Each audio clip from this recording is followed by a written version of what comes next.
d'expositions, j'ai beaucoup regardé tes œuvres et je suis frappée de voir à quel point elles ont évolué dans le sens d'un cadre beaucoup plus présent, d'une architecture, d'une charpente beaucoup plus présente qu'avant. Est-ce que c'est volontaire ou est-ce que tu as essayé d'affirmer plus la géométrisation, l'architecture de l'œuvre? Enfin voilà, c'est l'impression que j'ai quand je regarde ce que tu fais maintenant.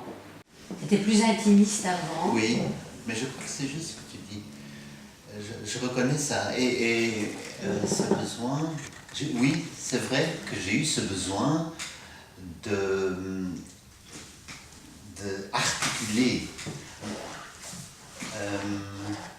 d'articuler l'espace. Je l'ai déjà dit, c'est quand j'ai rencontré Nicolas, quand je suis rentré en une relation avec lui, il fallait du cadre. Et il fallait s'organiser, à quelle heure tu rentres ce soir, qu'est-ce qu'on fait ce week-end, qui on invite à dîner. Il fallait organiser le temps. Et au début c'était un peu inconscient, mais automatiquement, c'est après que j'en ai joué, que je n'étais plus conscient. Au début c'était intuitif, c'est rentré comme ça dans mes dessins. J'ai voulu aussi plus intégrer ce cadre et la structure. Et je l'ai affirmé aussi beaucoup plus. Et je me dis, en employant plus d'angles, parce que j'ai copié Picasso et tout, l'angulaire rendait les choses plus, un peu plus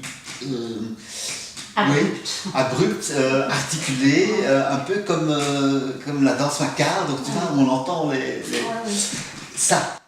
Moi j'ai surtout l'impression qu'il y a une ouverture vers l'extérieur, vers les autres. Oui, ça c'est aussi très vrai.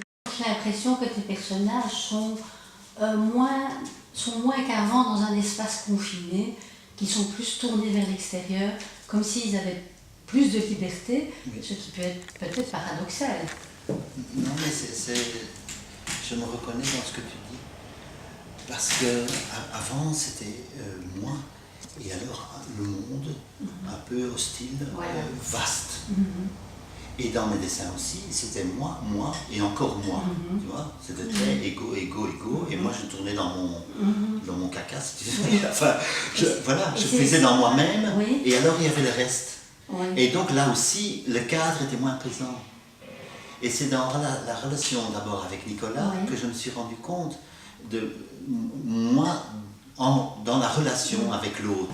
Ma petite histoire à moi, j'ai digéré finalement. Je crois que 4 ans de psychanalyse aide. Ouais.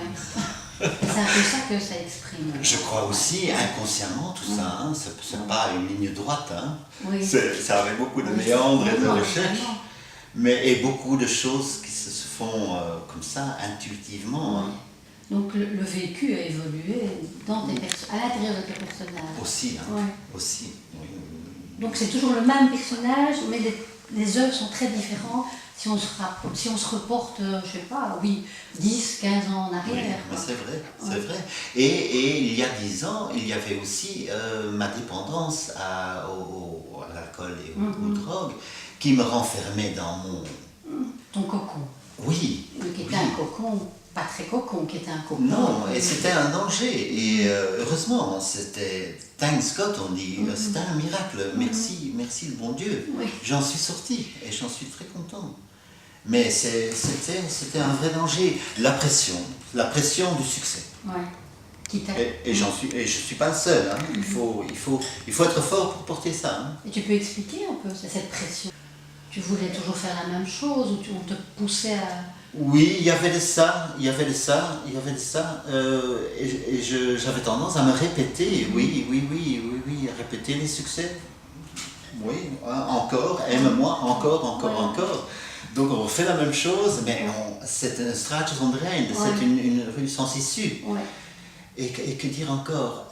Oui, c'est dans ce sens que ça rejoint l'art brut, ou certains artistes d'art brut, qui sont tellement dans leur trip, psychotique, que voilà, et de l'extérieur on aime ça, enfin on peut admirer, mais quand tu es dedans, je t'assure, c'est pas drôle. Hein.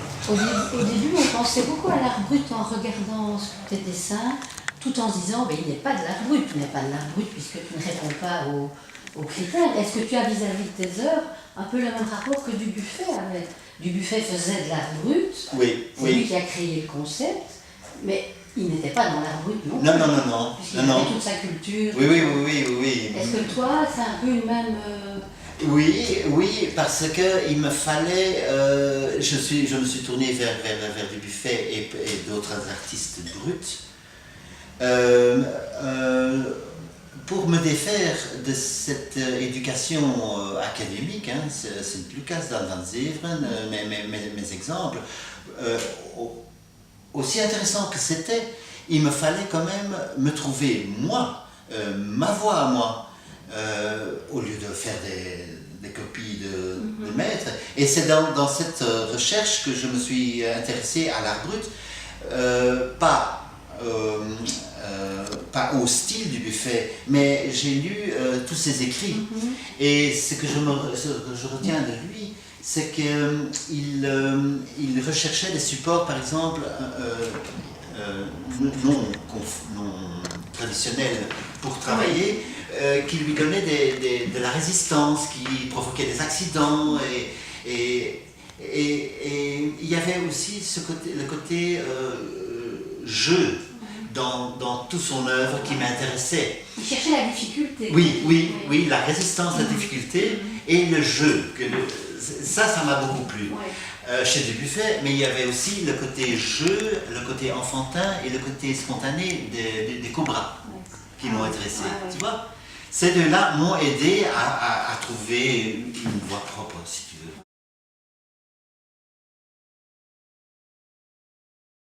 L'enfant est toujours là quand on regarde tes personnages. Je trouve qu'ils sont nus comme des petits garçons, ils sont vulnérables, ils sont moins perdus qu'avant, mais ils ont gardé ce caractère, ils sont moins mélancoliques qu'avant aussi.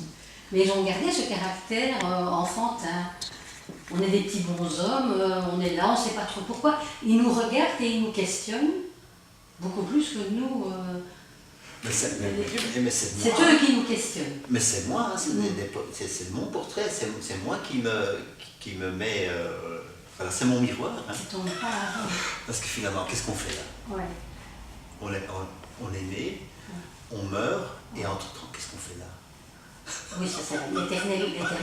Ben oui, mais ils sont... Voilà, eux aussi c'est ces questions-là.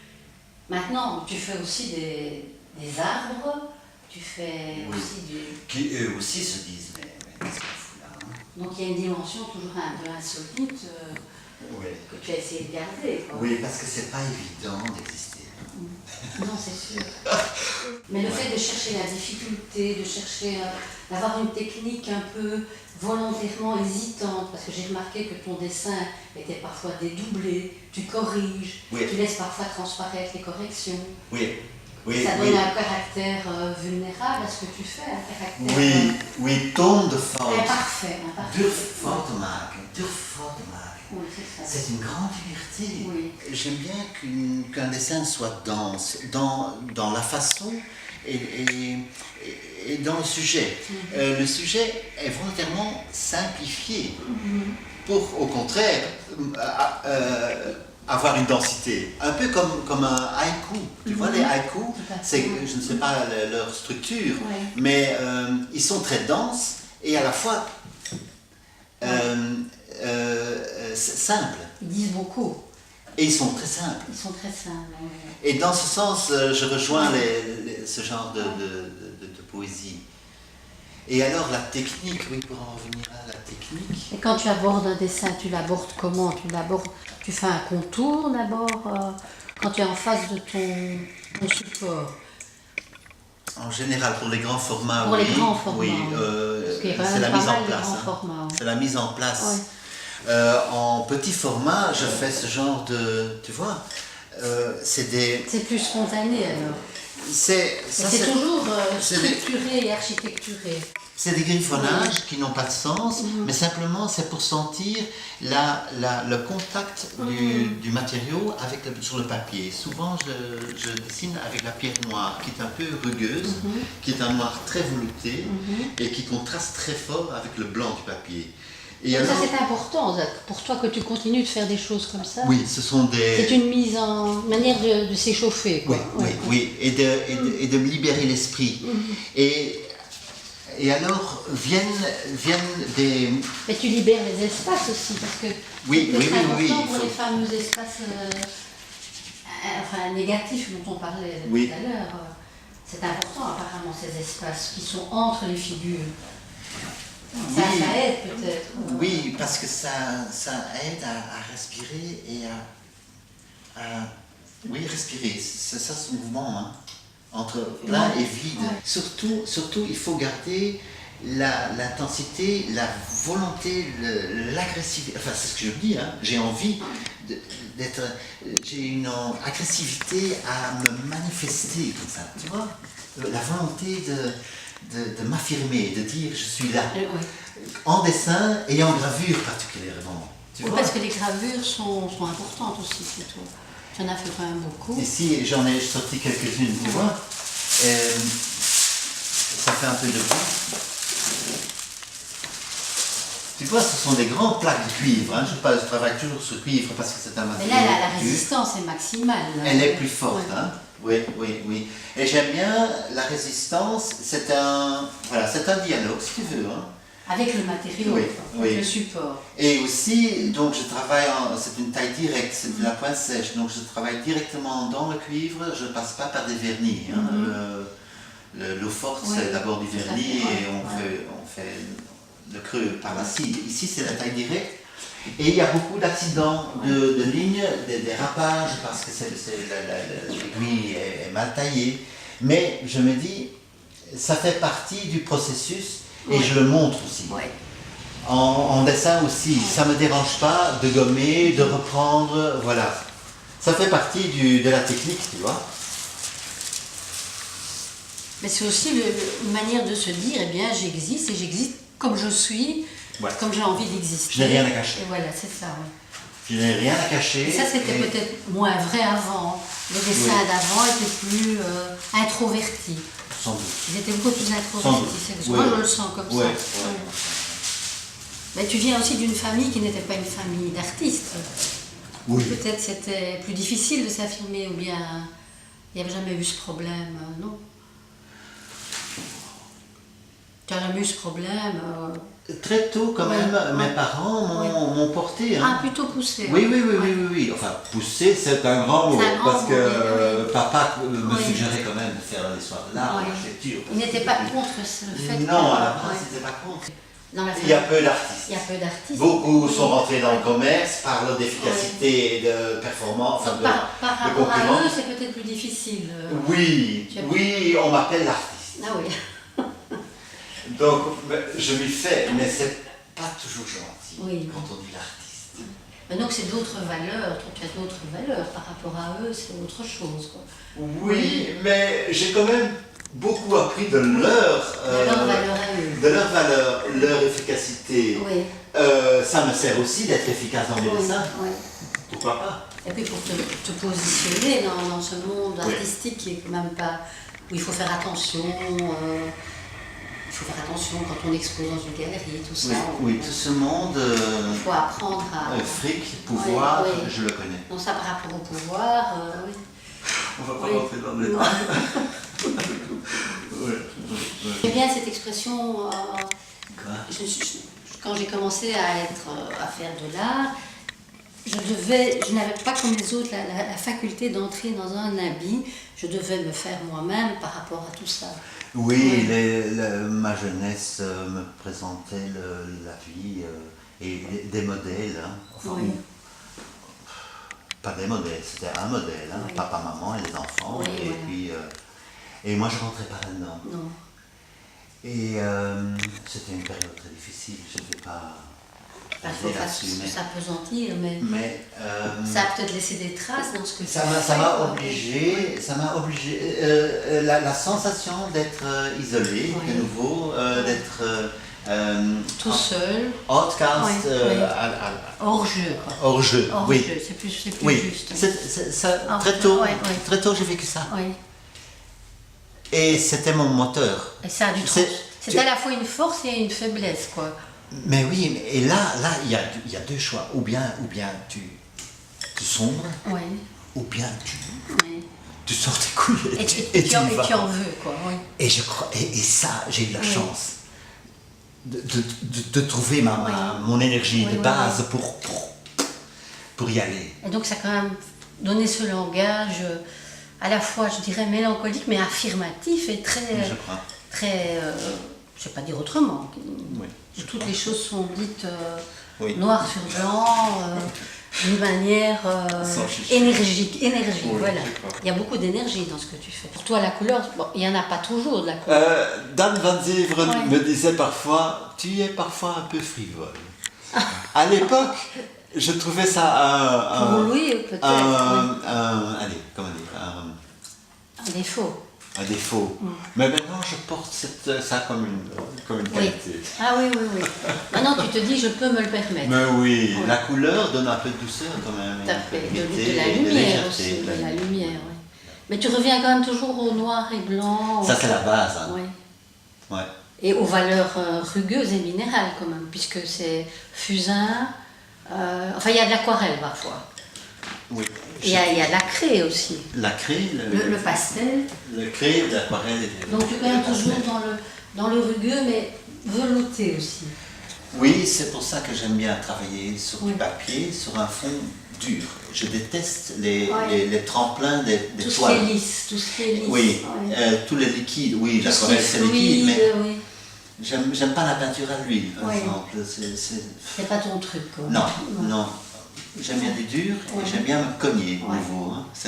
Cogné, mais c'est ce qu'on disait au début, c'est que ton personnage donne l'impression, tout au long de ton parcours, de se cogner contre une vitre. Ah oui. Hein? Et la vitre, c'est l'écran, c'est ce qui le sépare de l'autre, mais en même temps, qui le met qui l'ouvre à l'extérieur, quoi.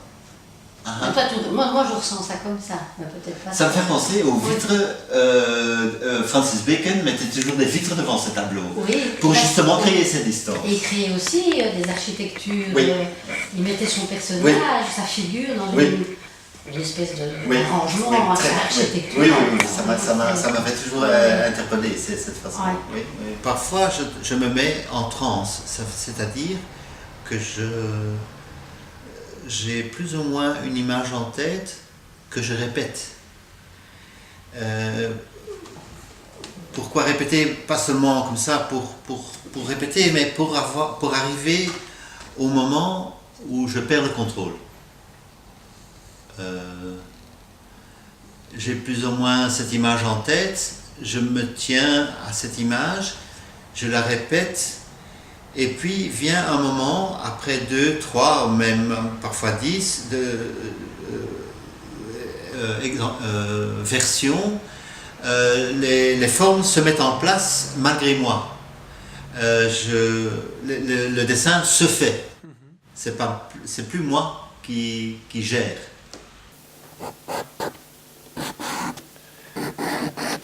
Donc, ça c'est le sol, voilà. Et puis je vais faire un arbre. Ou une plante, je sais pas, mais ça pousse du bas vers le haut. En fait, c'est une construction. Une construction, il faut toujours une base, et puis ça monte.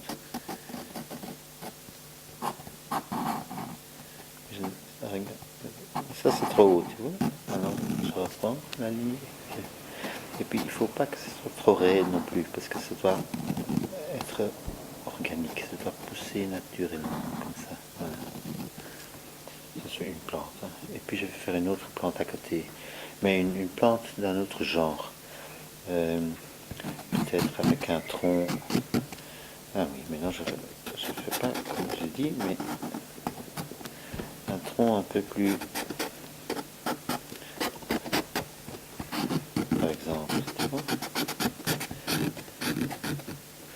l'espace entre ça et ça, c'est important aussi, c'est le blanc ici.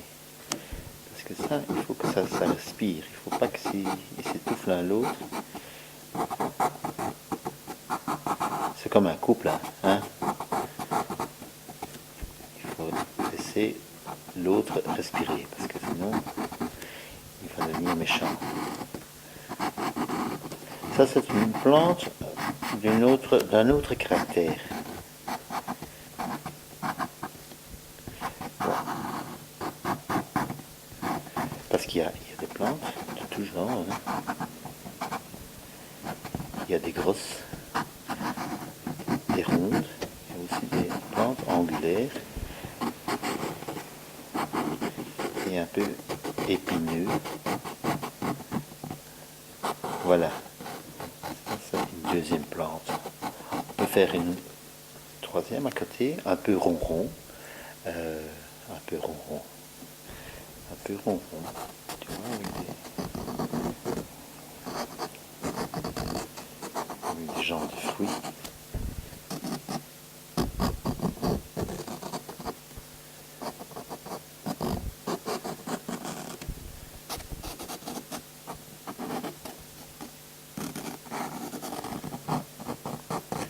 Mais toujours un peu mal foutu, parce que moi j'aime pas que ce soit trop lisse. Ça va être un peu mal foutu.